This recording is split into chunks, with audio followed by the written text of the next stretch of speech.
Paz de Cristo, Iglesia. Voy a dar una pequeña introducción para lo que es el taller de 100 por 1, empezando con el taller de hermenéutica. Les comparto a cada uno de ustedes. Estoy tratando de buscar las palabras más sencillas para que todos, absolutamente todos, entendamos este taller, ya que requiere de investigación. Pero no se me espanten por anticipado. No es nada del otro mundo, no es nada difícil, que requiere más que la curiosidad para poder pues aprender, ¿no? ¿De dónde viene esta palabra tan extraña? Que a veces es como que muy rara encontrarlas en cualquier contexto, pero en la iglesia, sobre todo en el abordaje a las escrituras, el de leer las escrituras, es súper importante entender qué es la hermenéutica. La palabra hermenéutica tiene un trasfondo, más bien dicho, el origen de la palabra es griega y no me voy a meter mucho en tecnicismos, pero hermenéutica viene de el querer traducir o explicar tal cosa, ¿no? En este caso, en cuestiones las escrituras. Entonces, la hermenéutica se puede dar en diferentes situaciones, no solamente en la interpretación de la escritura, sino que también en otras cuestiones, pero donde más se utiliza es precisamente en el escudriñar las escrituras. Por eso es que es muy importante que nosotros aprendamos cuáles son los principios básicos de la hermenéutica para tener una correcta interpretación de las escrituras. Y voy a la carga.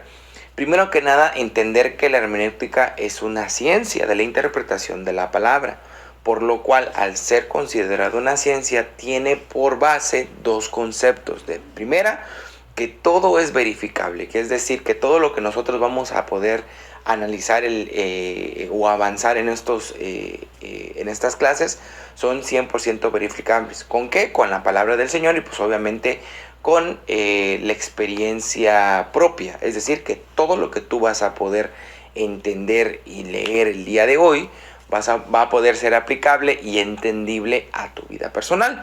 Y pues obviamente que la hermenéutica se conforma de reglas. Reglas que están implícitas en la escritura y que pues estas nos van a ayudar a, como yo les comentaba, a tener una correcta interpretación de las escrituras. Son 6 como tal estas presuposiciones, de la hermenéutica. Enseguida te las voy a enumerar y vamos a empezar primeramente, pues obviamente con la primera, válgase la redundancia, para que puedas entender un poquito más qué es lo que trata de esto de la hermenéutica, ¿vale? Como puedes ver, te acabo de enumerar las 6 cuestiones básicas de la hermenéutica, como tal, son puntos, reglas principales para que podamos tener una correcta interpretación de la Biblia. Ahora, en cómo vamos a abordarlo, va a ser en orden, no precisamente como está descrito esta lista. ¿Por qué? Porque pues obviamente lo que necesito es que cada uno de ustedes ya vaya ejercitando este músculo de la curiosidad, digámosle así, para que ustedes puedan empezar a indagar, empiecen a hacer sus preguntas, empiecen a tener un poquito más de interacción con las escrituras. Yo sé que ustedes ya han leído en las escrituras, pero probablemente tuviste esta duda en cuanto te viste enfrente de una Biblia, es ¿qué empiezo a leer primero, no? Que hasta para eso existen diferentes digamos, órdenes en el cual tú puedes empezar a leer las escrituras para que puedas entenderlas, sobre todo si eres un nuevo convertido o si ya tienes mucho tiempo o si ya eres un ministro en las diferentes áreas de la iglesia. Entonces hay cuestiones en la escritura que a ti te conviene un poquito más leerlas porque eso es lo que te va a nutrir más para lo que tú tienes una necesidad. Entonces, siguiendo un poquito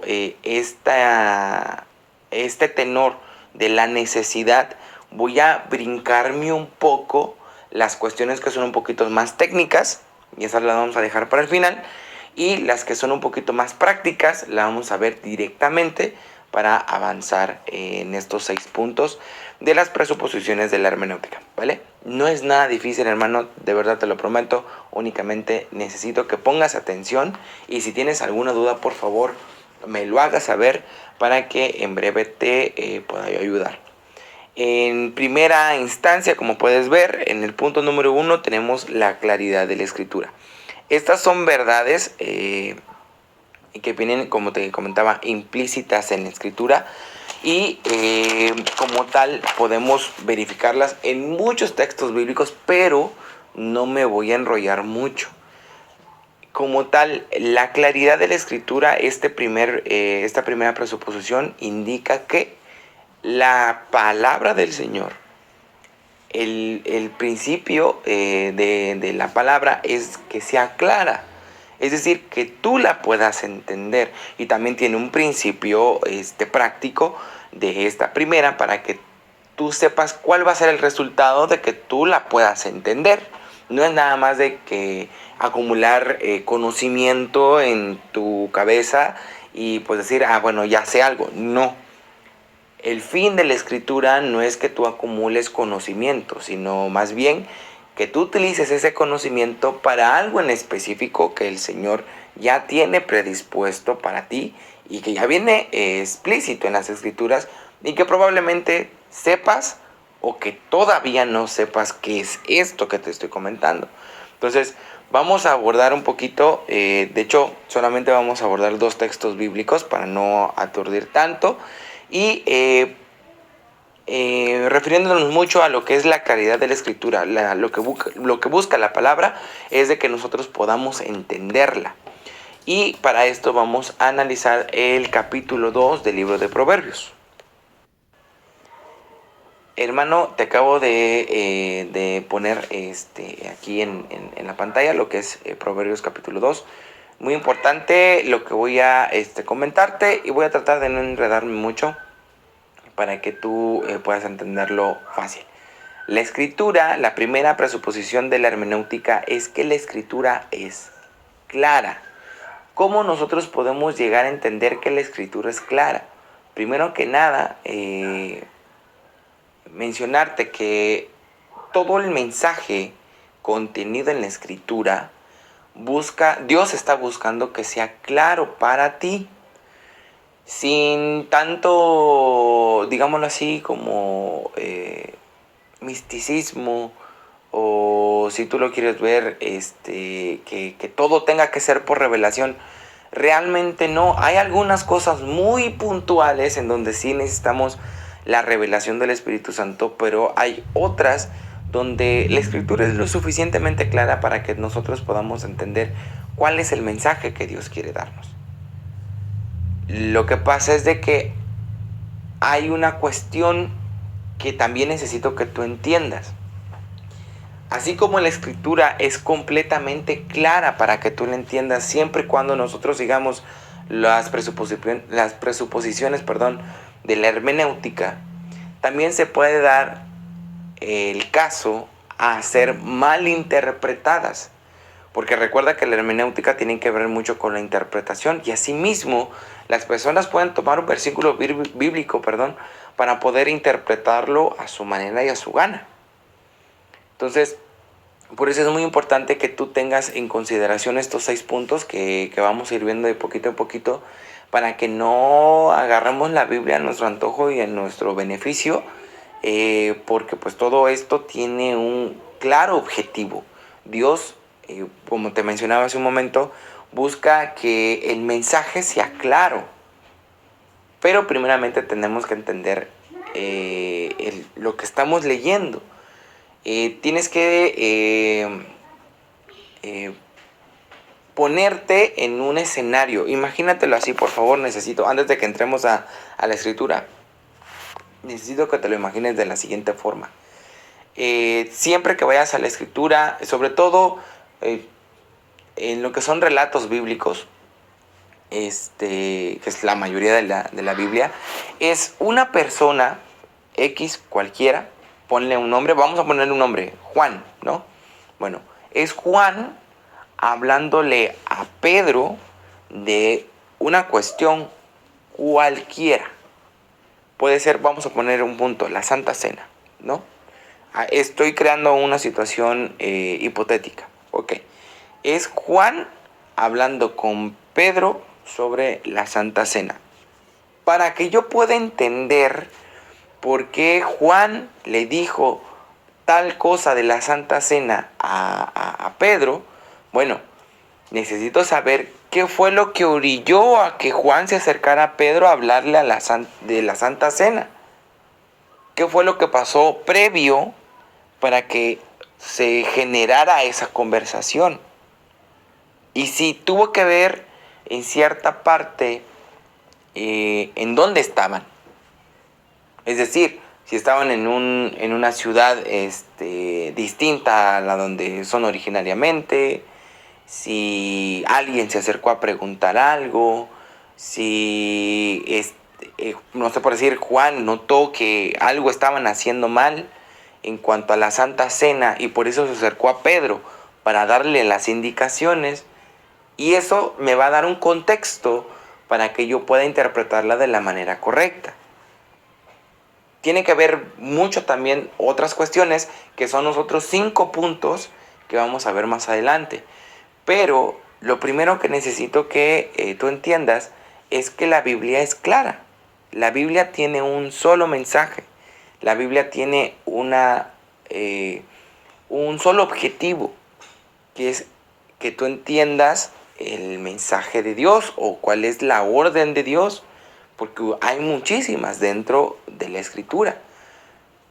Y después vamos a ver las interpretaciones bíblicas, pero eso es un extra, ¿no?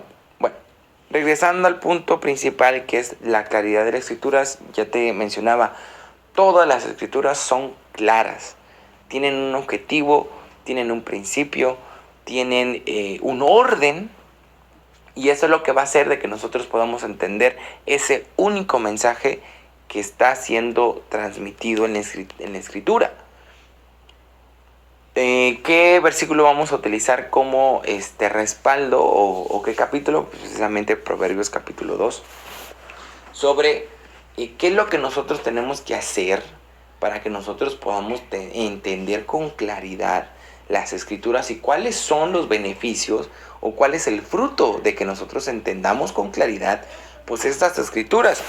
Te pongo en contexto de Proverbios capítulo 2, es Salomón hablándole a su hijo, seguramente a su primogénito, porque él será, o sea, su primogénito de Salomón, será el que tome la batuta después de que Salomón deje el trono.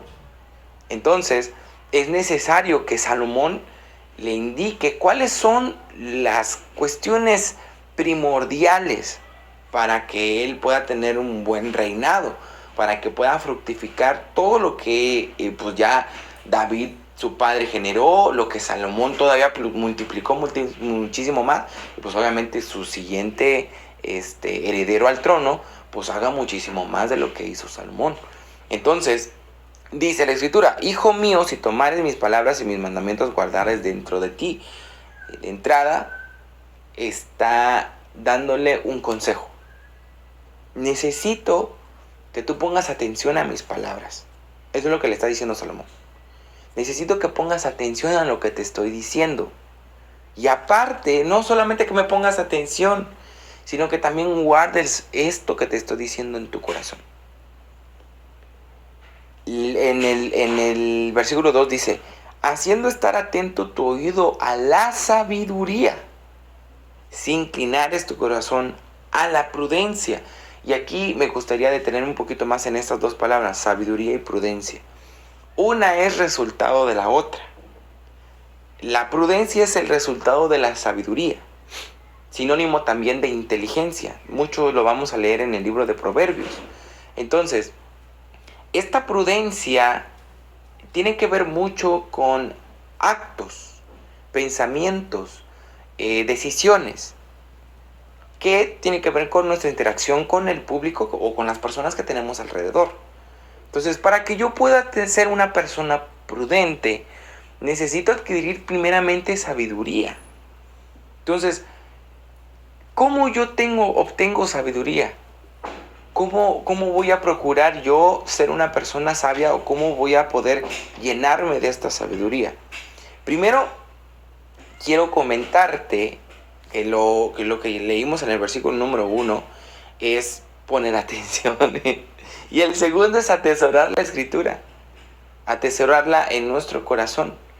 Pero eso va después de esto que vamos a leer ahorita, versículo 3. Si clamares a la inteligencia y a la prudencia, dieres tu voz. Y aquí no es como que vamos a hablarle a tal cosa para que nos los dé. Es más bien dicho, tengo que hablarle, tengo que pedirle al Espíritu Santo que me dé la sabiduría para que yo pueda ser prudente en mi vida. Si yo no solicito esa sabiduría, yo no puedo tener una vida tranquila. No sé si me estoy explicando. Es necesario, aquí la escritura está diciendo, clama a la inteligencia. O sea, es como que te dijeran a ti, ¿sabes qué? Necesitas de esto, pero para que tú lo puedas tener, es necesario que tú lo pidas. O sea, sí te lo van a dar, sí lo tienes a la mano, pero lo tienes que pedir. ¿Y cómo lo vas a pedir?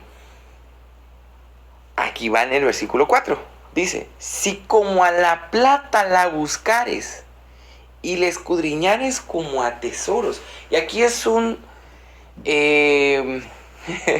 no quiero decirlo como que el Señor te lo está reprochando, pero sí es algo como que muy habitual, no solamente en nuestro tiempo, sino también en el tiempo antiguo, de que la gente pues obviamente, pues si no trabajas no comes, ¿verdad?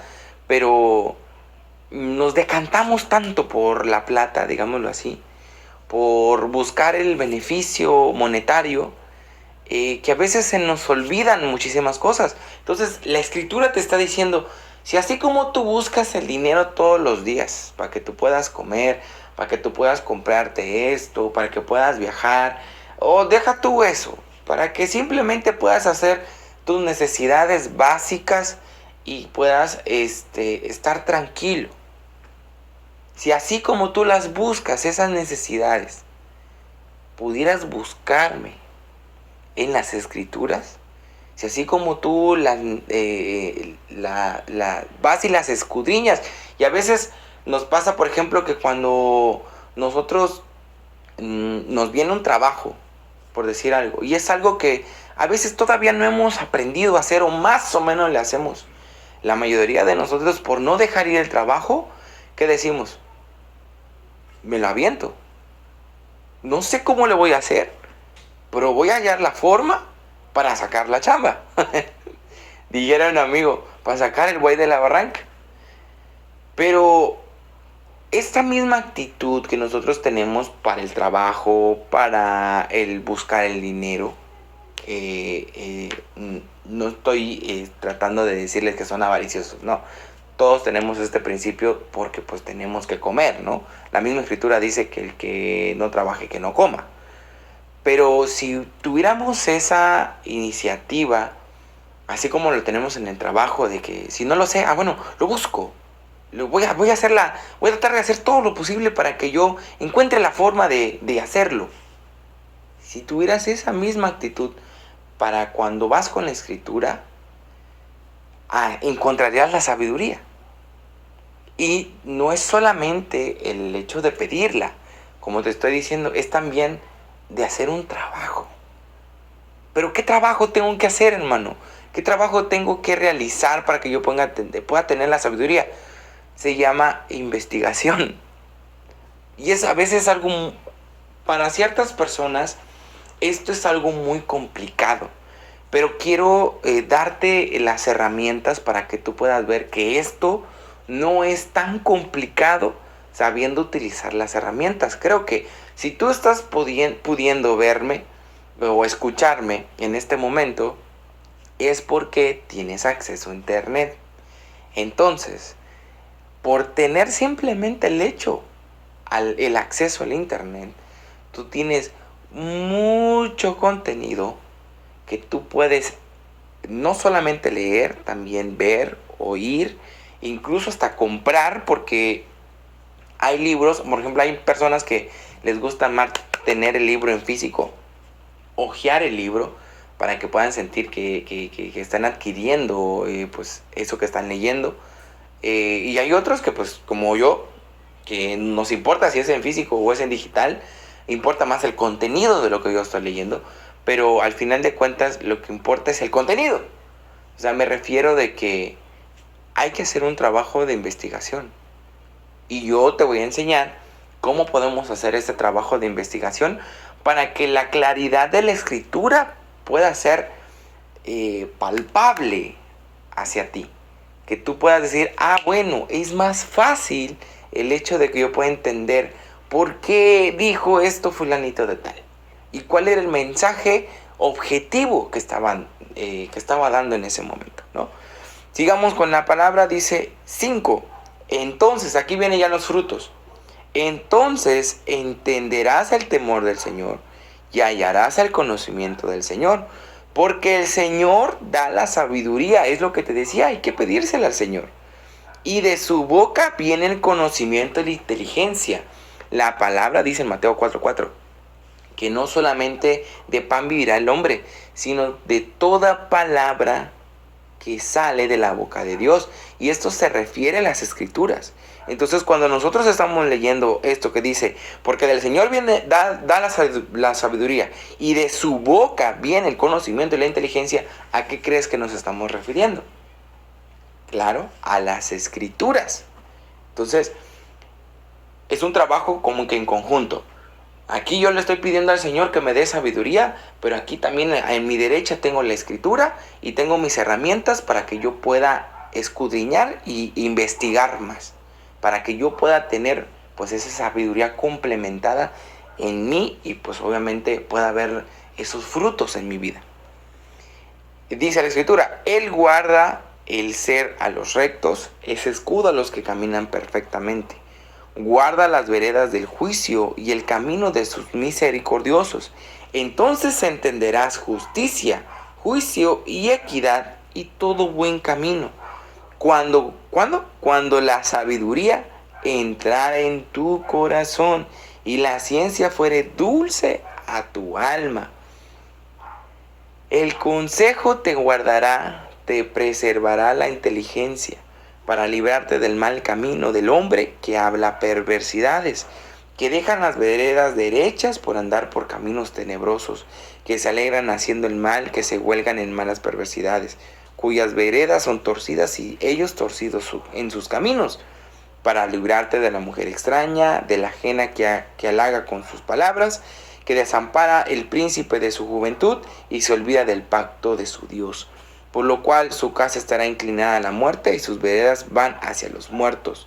Todo lo que a ella entraren no volverán ni tomarán las veredas de vida. Bueno, aquí te voy a poner un poquito en contexto, porque qué es lo que te está diciendo, qué le estaba diciendo Salomón a su hijo. O sea, ya entendimos que primero tenemos que solicitar y pedir arduamente a Dios la sabiduría. Y en conjunto tenemos que estar leyendo las escrituras y investigando en las escrituras para que la sabiduría sea propicia en nuestra vida. La misma palabra dice que vamos a entender que es sabiduría, vamos a entender juicio, justicia y equidad y todo buen camino. También la misma palabra dice que al ser un hombre, una mujer lleno de sabiduría, te va a guardar, porque dice, guarda el ser a los rectos y su escudo es a los que caminan perfectamente, guardando las veredas del juicio y el camino de sus misericordiosos.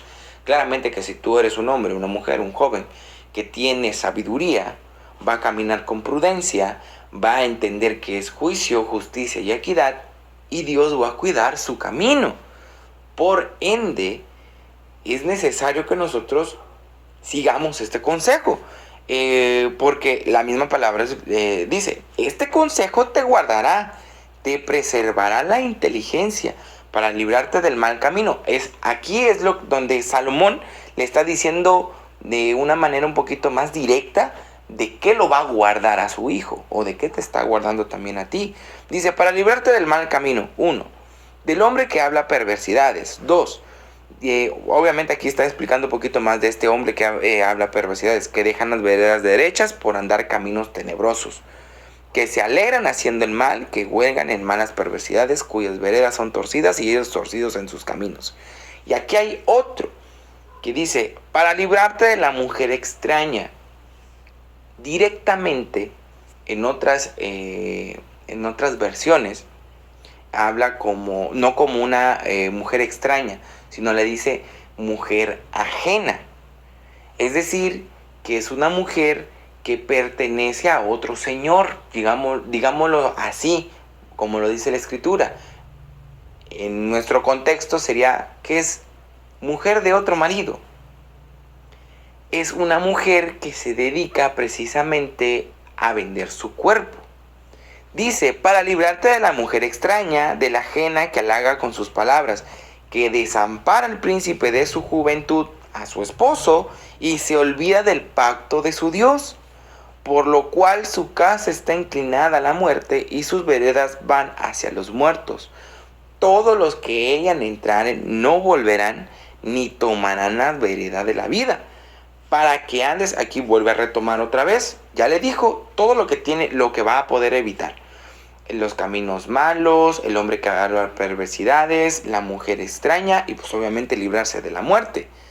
Y dice el 20, para que andes por el camino de los buenos y guardes la vereda de los justos, porque los rectos habitarán la tierra y los perfectos permanecerán en ella, mas los impíos serán cortados de la tierra y los prevaricadores serán de ella desarraigados. Aquí hay un contexto un poquito que no quiero profundizar mucho porque eso lo vamos a ver más adelante, pero quiero que tú tengas en conocimiento.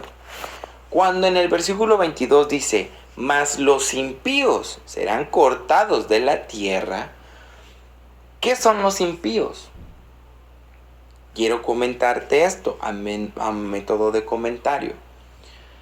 Aquellos que forman parte de una tribu se les llama legítimos. Ok. Aquellos que no forman parte de una tribu se les llama paganos. Se les llama, nosotros coloquialmente le conocemos como foráneos, que están fuera de nuestra tribu. Ok. Cuando un pagano, un foráneo, está haciendo algo que va en contra de, pues digamos así, de nuestras tradiciones, pues obviamente a él no le es contado como falta. ¿Por qué? Porque está fuera de nuestra tribu, no le concierne nada de nuestras tradiciones. ¿Ok? Pero ¿qué pasa si hay uno dentro de un legítimo que es dentro de nuestra comunidad y ese no cumple con las leyes, o no cumple con las costumbres, o no cumple con los mandatos? A este se le llama impío.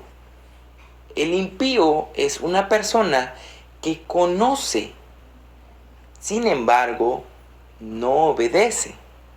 No es lo mismo que un pagano peque que un impío peque. ¿Por qué? Porque el pagano no conoce de las leyes de Dios. Para él probablemente lo que está haciendo es bueno, pero porque no está a la luz de la escritura.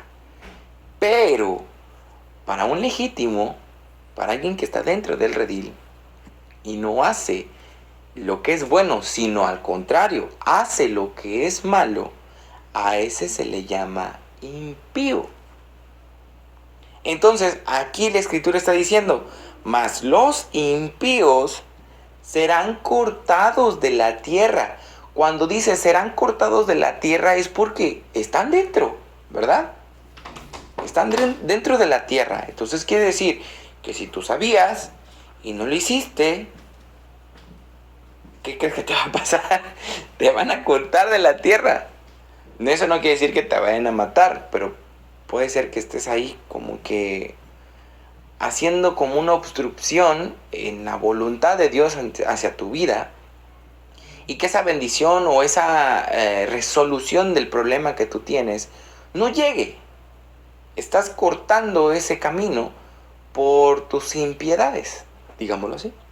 Y los prevaricadores serán de ella desarraigados. Prevaricadores es un sinónimo pues también de los impíos. Pero un prevaricador es una persona que pues no solamente hace el acto, sino que también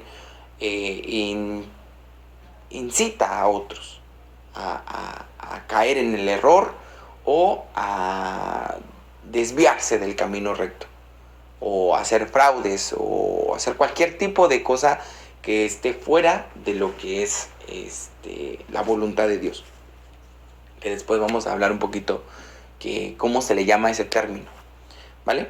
Pero esto es lo que dice Proverbios capítulo 2 sobre la claridad de las escrituras. Las escrituras son lo suficientemente claras para que nosotros podamos entenderlas, y no necesitamos de un arduo conocimiento. O sea, te lo pongo en contexto. No necesitas tener una licenciatura, ni una maestría, ni un doctorado para que tú puedas venir a la escritura y puedas entenderla. ¿Sabes por qué? Porque las personas que lo escribieron, no todas, así lo había gente que era muy letrada dentro de los personajes bíblicos, y hay otros que realmente no lo eran tanto. Sin embargo, el poder de Dios les daba la sabiduría para poderse dirigir al pueblo, para que el pueblo pudiese entenderlos. Entonces, eso es lo primero que tú tienes que entender. Las escrituras no necesitan de un grado académico. De verdad, no lo necesitan. Lo que necesitan es que tú le pidas a Dios sabiduría para entenderlas, y que tú te sumerjas en ellas, y que tengas esa iniciativa de investigar cada vez más, que esa curiosidad sea latente siempre cuando tú vayas a las escrituras. Y te voy a dar como un pequeño no se llama glosario, más bien dicho como una pequeña guía de cómo puedes leer las escrituras dependiendo si eres nuevo creyente o en qué situación te encuentres. No te preocupes, va a ser poquito en poquito toda esta información para que tú puedas digerirla sin ningún problema. El segundo texto que vamos a ver es 2 de Pedro 3:16. Ya estamos en 2 de Pedro 3. Voy a empezar a leer desde el 14 para que, desde el 14 vamos a leer para que entendamos un poquito el contexto de lo que está diciendo Pedro. Pedro aquí se está despidiendo un poco de la segunda epístola que está escribiendo. Y precisamente hay algo muy importante, muy especial que ocurre en esta epístola, porque está hablando también de Pablo. Pedro habla sobre Pablo, de algunas cuestiones que él hizo también e interactuó con las demás iglesias. Y dice la escritura en 2 de Pedro 3:14: por lo cual, oh amados, estando en esperanza de estas cosas, procurad con diligencia que seáis hallados en él sin mácula, es decir, sin mancha, que sean irreprensibles, sin reprensión y en paz. 15. Y tener por salud la paciencia de nuestro Señor, como también nuestro amado hermano Pablo. Aquí está hablando de el apóstol Pablo, según la sabiduría que le ha sido dada y os ha escrito también, es decir, de todas las cartas paulinas, Romanos, Hechos, Efesios, Gálatas y un montón de escritura, de epístolas más. Casi en todas sus epístolas, hablando en ellas de estas tales cosas que Pablo ya estaba hablando en todo el libro de 2 de Pedro. Entre las cuales hay algunas cosas, y aquí Pedro lo está explicando, hay algunas cosas difíciles de entender. Es decir, que necesitamos escudriñar un poquito más las escrituras. Y dice el mismo Pedro: las cuales los indoctos, es decir, que no tienen un conocimiento de trasfondo de las escrituras, e inconstantes, es decir, que no llegan constantemente a la iglesia. Bueno, que en ese momento pues no eran como tal iglesias, eran sinagogas y leían la palabra del Señor y compartían el pan, dice en la escritura, en Hechos. Y pues precisamente esta comunión era que hacía que ellos crecieran no solamente en número, crecían también en conocimiento, porque se compartían el conocimiento que habían aprendido de Dios y pues que en meditar en las escrituras. Y eso es súper importante para que tú te puedas mantener, digámoslo así, sintonizado en todo lo que Dios te quiere decir. Tienes que conocer las escrituras de entrada, conocer, más bien dicho, perdón, cuestiones básicas como personajes bíblicos, el orden cronológico de la Biblia, algunas cuestiones sobre reyes, sacerdotes, emperadores, también los enemigos de Judá, los enemigos de Israel, las interacciones que tuvo Dios con su pueblo, las rebeliones, post-Biblia también es muy importante, por ejemplo, las diásporas, por ejemplo, conocimiento escatológico que no solamente viene en Apocalipsis. Apocalipsis no es el único libro escatológico, hay muchísimos libros más de contenidos en la Biblia que tienen que ver sobre escatología y pues obviamente interacción con el Espíritu Santo. El Espíritu Santo es primordial para cualquier cosa en nuestra vida cristiana, entonces es muy importante que todo el tiempo estemos suplicando, pidiéndole al Espíritu Santo que quite ese velo.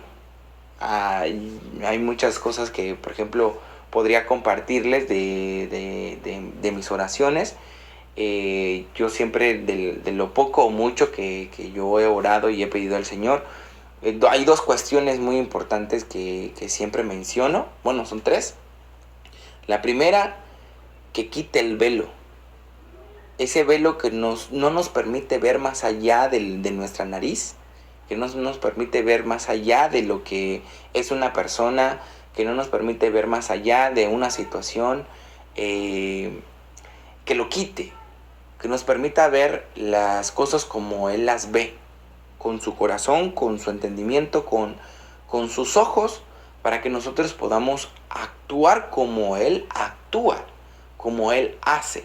Porque si yo no veo como Él ve, yo no puedo entender lo que Él hace.